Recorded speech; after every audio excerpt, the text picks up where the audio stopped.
Hello दोस्तों, आप सभी का कटारिया क्लासेस में स्वागत और अभिनंदन है। मैं आप सभी के बीच में नेहा। आई होप आप सभी लोग स्वस्थ मस्त जबरदस्त होंगे। और हमारे यहाँ पर हमारी क्लासें मिट्टियाँ चल रही हैं, भारत की प्रमुख मिट्टियों के बारे में बातचीत कर रहे हैं। हम लोगों ने निम्न प्रकार की मिट्टियों की बातचीत कर चुके हैं। अब मेन जो बचा है वो आपके बीच में क्या बचा है, तो अम्लीय एवं क्षारीय मिट्टी बची है। तो इनके बारे में आज बातचीत करेंगे और मैंने कल ही कहा था कि इन सब के बारे में आगे वाली क्लास में बातचीत करने वाले हैं। अगर आपने अभी तक कटारिया क्लासेस को सब्सक्राइब नहीं किया है तो फटाफट कर लीजिएगा, और सेशन अगर शेयर नहीं किए हैं तो फटाफट आप सभी लोग सेशन को भी शेयर कर दीजिएगा। आपके बीच ये वास्तव में काफी इंपॉर्टेंट क्लासेस जाने वाली हैं, और यहाँ से अक्सर प्रश्न उठकर बन जाता है और लोग सोचते हैं प्रश्न कहाँ से आ रहे हैं, कैसे आ रहे हैं। तो आप रिवीजन करते रहे ना, सबसे इंपॉर्टेंट क्या होता है, आप रिवीजन करते रहे। जितना आप रिवीजन करेंगे उतनी आपकी चाकू की धार, मतलब आपकी शिक्षा की धार उतनी ही तेज होती जाती। इसीलिए कहा जाता है शिक्षा वो शेरनी का दूध है जो जितना पिएगा वो उतना तेज धारने वाला है ना। आप जितना रिवीजन करेंगे, आप जितना पढ़ेंगे, आप उतनी तेज छलांग और उतनी तेज धारने वाले हैं। ये आप सभी लोग जानते हैं। आइए आज हम लोग अम्लीय मिट्टी और क्षारीय मिट्टी के बारे में बातचीत करेंगे। तो आइए शुरू करते हैं। अम्लीय मिट्टी देखिएगा, यहाँ पर आपकी मिट्टियों के प्रकार बताए थे, कल मैंने बताया था। जो खड़ी खड़ी प्रकार, ये जो खड़ी खड़ी लाइनें हैं ये आपकी पर्वतीय मिट्टी है। और जो ये वाला पूरा बेल्ट है पंजाब से लेकर असम तक के क्षेत्र को, तो ये वाले पूरे बेल्ट पर आप देख रहे हो जलोढ़ मिट्टी की बात कही गई। किसकी? जलोढ़ मिट्टी की बात कही गई है। और जो आपकी इस टाइप वाली मिट्टियां हैं ये वाली, तो इनमें क्या कहा गया है कि यहाँ पर आपकी लाल मिट्टियां पाई जाएंगी। कौन सी? तो लाल मिट्टियां। लाल मिट्टियां किसके कारण होती हैं? लाल किस कारण देख, तो फेरिक ऑक्साइड के कारण। किसके? फेरिक ऑक्साइड के कारण ये लाल दिखाई देती हैं। ठीक है, याद रखना है। और अगर इन्हीं लाल मिट्टियों के अंदर आप क्या करते, पानी, अगर ये जल ले लेते, जल ग्रहण करती हैं या पानी लेती हैं, तो आप देखेंगे इसी लाल मिट्टी का कलर पीला हो जाता है। पीली मिट्टी भी इसी को कह दिया जाता है। काली मिट्टी का क्षेत्र आप सभी लोग देखेंगे ये वाला पूरा काली मिट्टी का क्षेत्र है। और काली मिट्टी को कपासी मिट्टी, रेगुड़ मिट्टी, स्वतः जुती हुई मिट्टी के नाम से भी जाना जाता है। इंपॉर्टेंट है, याद करके रखना। ये महाराष्ट्र वाले क्षेत्र पर सबसे अधिक पाई जाती है। देख रहे हैं इस वाले बेल्ट पर, ये आपकी लावा मिट्टी है। कैसी मिट्टी? लावा मिट्टी। फिर कहा गया आपका लेटेराइट मिट्टी, इस वाले बेल्ट पर लेटेराइट मिट्टी, उत्तरी मेघालय पर लेटेराइट मिट्टी, और यहाँ पर आपके थोड़ा सा उड़ीसा वाले तट पर लेटेराइट मिट्टी, और यहाँ पर आपके पाई जाती है। बलुई मिट्टी जो आपके खाने बंद है, यहाँ पर क्या पाई जा रही? बलुई मिट्टी। सबसे ज्यादा बलुई मिट्टी कहाँ पर पाई जा रही? तो आप कहेंगे राजस्थान में। कौन सा बेल्ट है ये? आप कहेंगे राजस्थान, पंजाब, हरियाणा, इस वाले बेल्ट पर पाई जाती है। अब मैंने कहा आपसे कि अम्लीय मिट्टी, अम्लीय मृदा और क्षारीय मृदा, क्षारीय मृदा के बारे में बातचीत करेंगे आज, है ना। यहाँ तक की सारी मिट्टियों के बारे में बातचीत हम लोग कर चुके हैं कल की क्लास तक। आगे बढ़ते हैं। आगे कहा गया है, आइए आज हम लोग अम्लीय मिट्टी के बारे में कहा गया है मिट्टी का पीएच मान कम होने। अगर मिट्टी का पीएच मान देखिएगा, कई बार ये बात आपसे बताई गई है कि अगर एक, देखिए कहाँ से शुरू होता है, तो आप सभी लोग जानते हैं कि ये पैमाना यहाँ से आता है और यहाँ तक 0 से लेकर ये 14 तक जाता है। और यहाँ पर आप देखेंगे 7 जो है आपका उदासीन माना जाता है। 0 से लेकर 6.9 तक की पीएच मान को क्या कहते हैं? अम्लीय मिट्टी कह देते हैं। और 7.1 से लेकर 14 तक के बीच को क्या कहते हैं? तो आप कहते हैं क्षारीय मिट्टी कहा जाता है। क्या कहा जाता है? क्षारीय मिट्टी कहा जाता है। तो याद रखना है। तो कहा गया है पीएच मान कम होना मिट्टी की अम्लीयता को तथा पीएच मान अधिक होना मिट्टी की क्षारीयता को प्रदर्शित करता है। मैंने आपको मैप या आपको चित्र बनाकर बता दिया कैसे कैसे होने वाला है, ठीक है ना, याद रखना।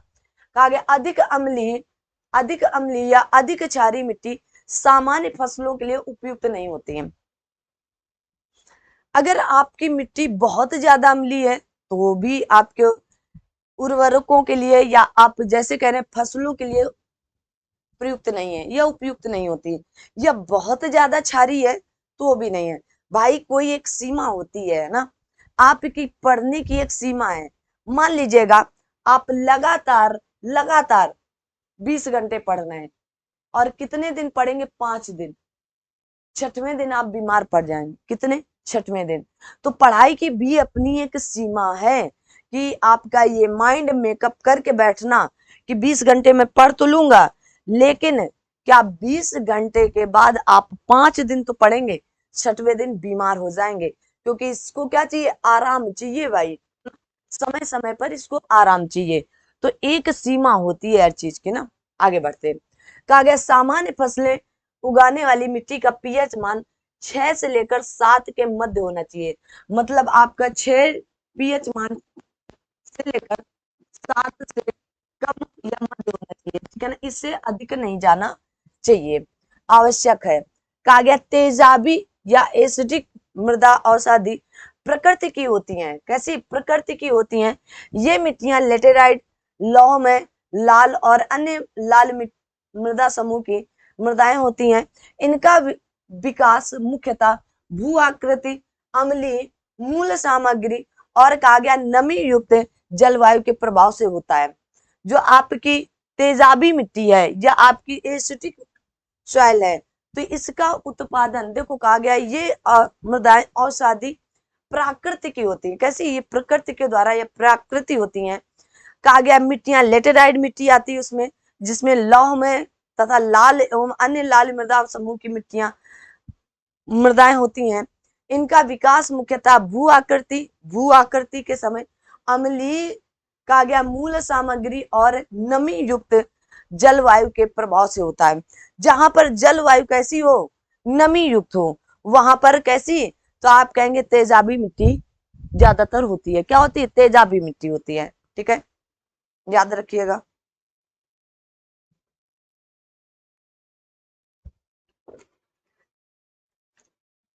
आगे बढ़ते हैं। होती हैं का ताप एवं नमी युक्त जलवायु और अत्यधिक वर्षा की स्थिति में मृदाओं की मूल सामग्री में तीव्र अवक्षय या आप कह सकते हैं वेदरिंग होता है। और धाराओं मतलब आपके बेसिस की लीचिंग काफी बढ़ जाती है। उच्च तापमान के साथ भारी वर्षा और अत्यधिक लीचिंग से अम्लीय मृदाओं का निर्माण होता है। बात को आई होप आप समझे होंगे, नहीं समझे तो इसे समझने का प्रयास करना, ठीक है ना। कहा गया ताप एवं नमी युक्त जलवायु और अत्यधिक वर्षा की स्थिति में, देखो ताप भी है, नमी भी है और अत्यधिक वर्षा भी हो रही है, मृदाओं की मूल सामग्री तीव्र अपक्षय होता है। क्या होता है? तीव्र अपक्षय होता है। और धाराओं की लीचिंग होती है। क्या होती है? धाराओं की लीचिंग काफी बढ़ जाती है। उच्च तापमान के साथ भारी वर्षा, देखो उच्च तापमान हो, एकदम चिलचिलाहट वाली गर्मी हो ना, एकदम धूप कड़क वाली हो ना, क्या हो, जैसे खुजली होने लगती है ना, क्या हो, खुजली होने लगती है। और भारी वर्षा और अत्यधिक लीचिंग, तो इससे क्या होता है? अम्लीय मृदाओं का निर्माण होता है, ठीक है। यहां तक की बात, ऐसा कोई भी पॉइंट नहीं है जो आपको डिसपॉइंट करे यहाँ पर ना, एकदम आप इंपॉर्टेंट है, याद करते हुए चले आगे। कहा गया तेजाबी मिट्टी, कहा गया तेजाबी मिट्टी को कृषि योग्य बनाने के लिए इसमें चूने का प्रयोग किया जाता। अगर आपको पता चले ये एसिडिक सॉइल है, तो उसमें आप क्या चूने का प्रयोग करेंगे, तो वो कैसी मिट्टी बन जाएगी, तो आप कहेंगे कृषि योग्य मिट्टी बन जाएगी। भारत में क्षारीय मृदा शुष्क एवं अर्ध शुष्क भागों एवं दलदली क्षेत्रों में पाई जाती है।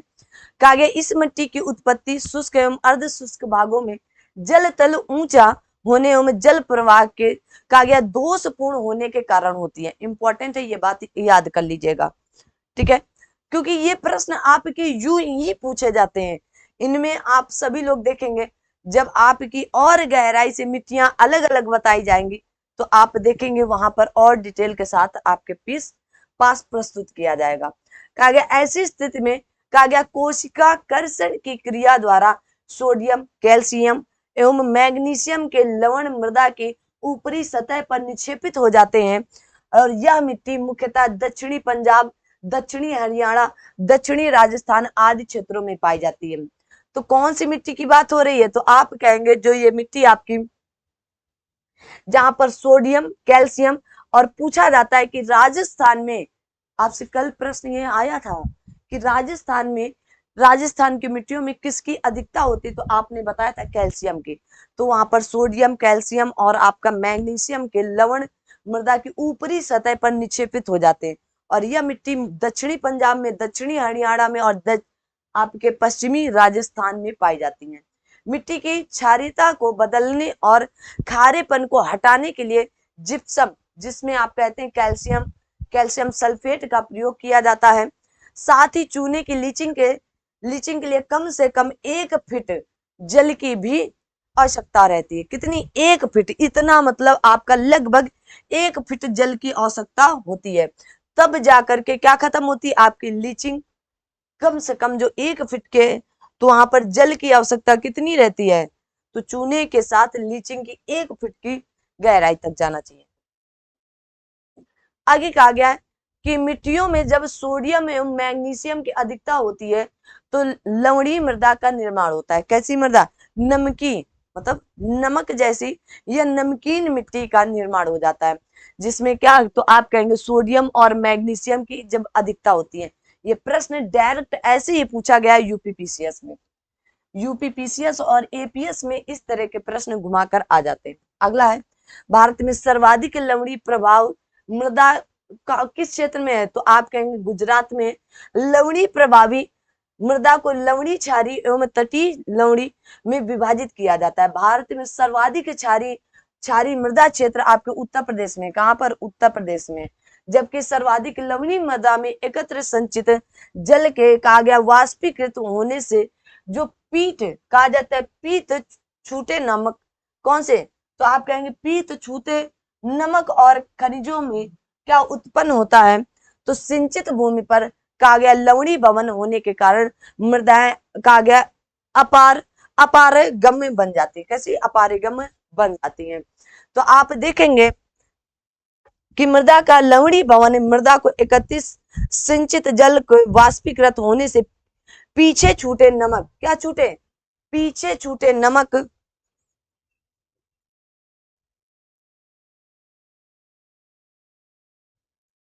हेलो,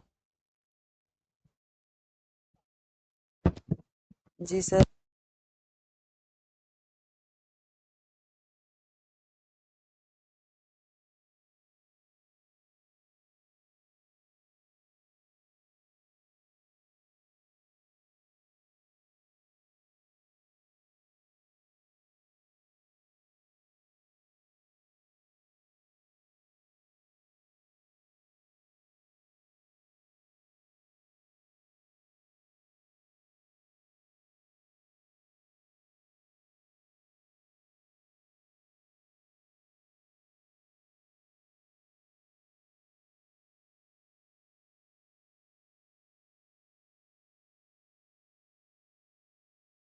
क्या है यहाँ पर? तो आप कहेंगे नमक एवं खनिजों के उत्पादन होता है। तो आपको ये पॉइंट याद रखना है कि वाष्पीकृत होने से क्या, वाष्पीकृत होने से पीछे छूटे क्या होंगे?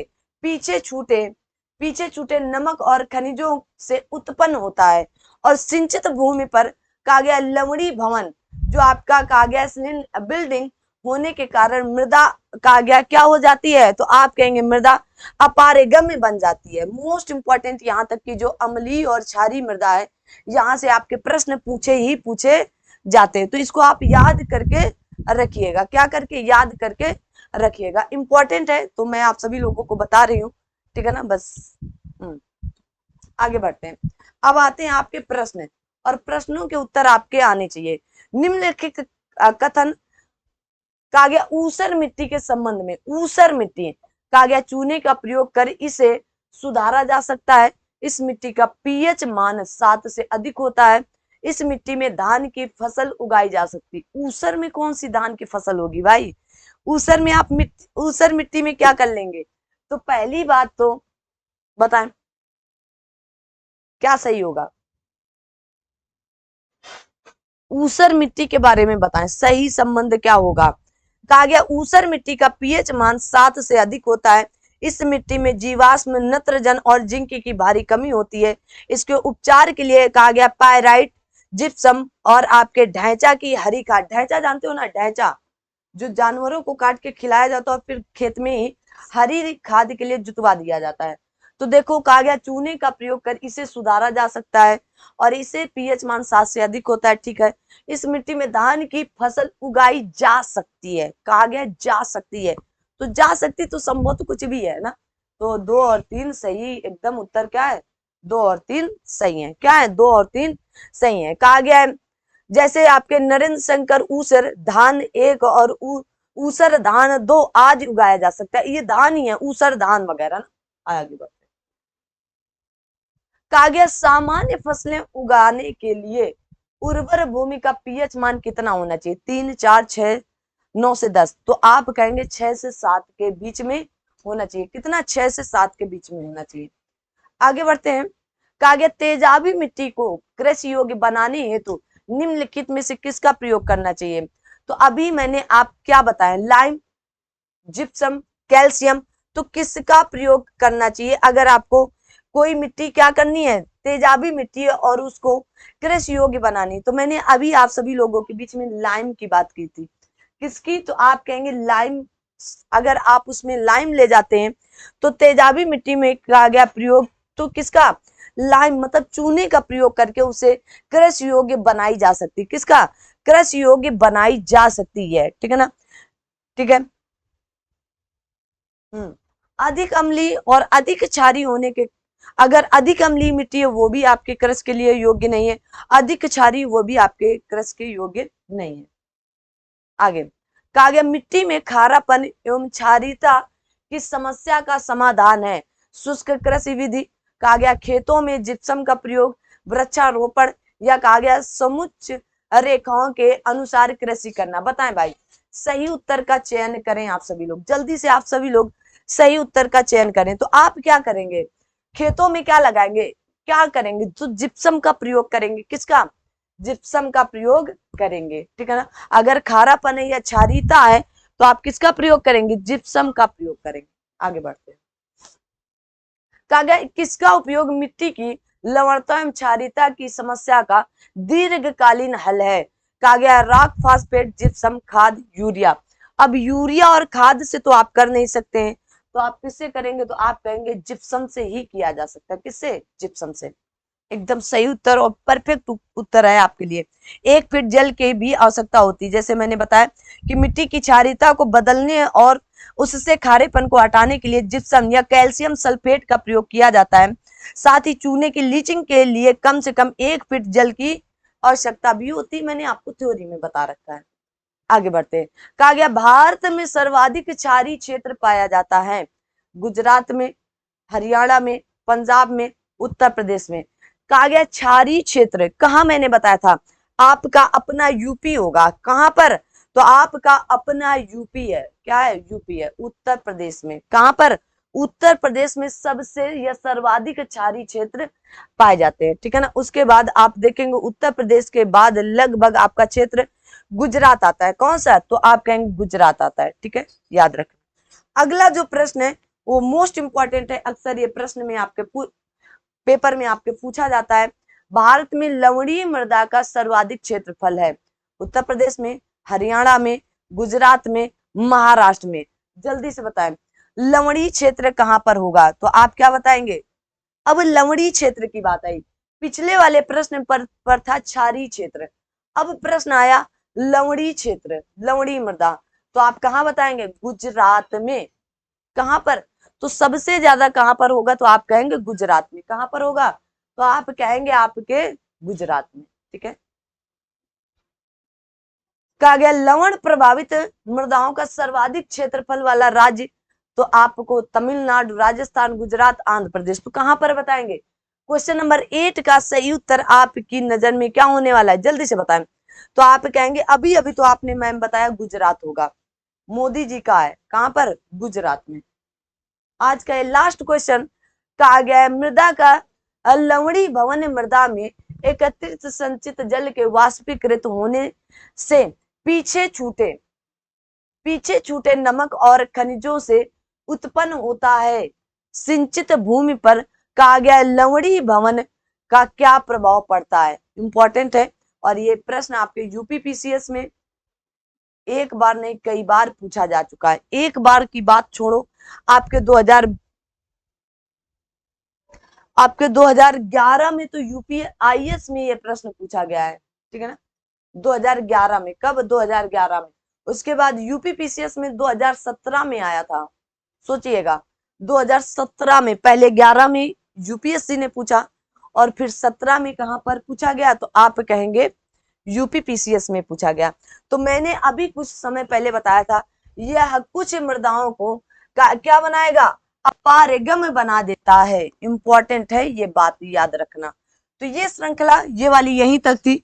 इसके आगे हम लोग पढ़ने वाले हैं मृदा अपर्दन एवं सुधार। हम लोग मृदा अपर्दन और मृदा अपर्दन कैसे होता है और उसमें क्या क्या सुधार कर सकते हैं। तो अगली क्लास जो होगी आपकी वही होगी मृदा अपर्दन, है ना। प्राकृतिक मतलब जलवायु, जल से कैसे होता है, वायु से कैसे होता है, पवन से कैसे होता है। ये अगर मैं आपसे एक प्रश्न और पूछ लूं कि निम्नलिखित में से कौन सी मिट्टी चाय बागानों के लिए उपयुक्त है। चाय बागानों के लिए बताएं भाई, कमेंट बॉक्स में आप सभी लोग कमेंट करके बताना कि चाय बागानों के लिए, चाय बागानों के लिए, चाय बागानों के लिए कौन सी मिट्टी उपयुक्त है, बताएं। मैंने आपसे कहा अम्लीय मिट्टी, आपका ऑप्शन नंबर ए है अम्लीय मिट्टी। ऑप्शन नंबर बी है क्षारीय मिट्टी, अरे भाई क्षारीय लिख रहा हूं, क्षारीय मिट्टी। ऑप्शन नंबर सी है जलोढ़ मिट्टी। ऑप्शन नंबर डी है आपका लैटेराइट मिट्टी। बताएं। तो आपको बताना है चाय बागानों के लिए कौन सी मिट्टी उपयुक्त है। जल्दी से कमेंट बॉक्स में आप सभी लोगों के कमेंट आने चाहिए। ये अब क्वेश्चन आपका होमवर्क है और इसका प्रश्न, इस प्रश्न का उत्तर आपके कमेंट में आना चाहिए। आप सभी लोग अगर सेशन को लाइक नहीं करते हैं, शेयर नहीं करते, तो सभी लोग लाइक शेयर जरूर कर दिया करें और अपने दोस्त मित्र तक इस चैनल के बारे में जरूर बताएं।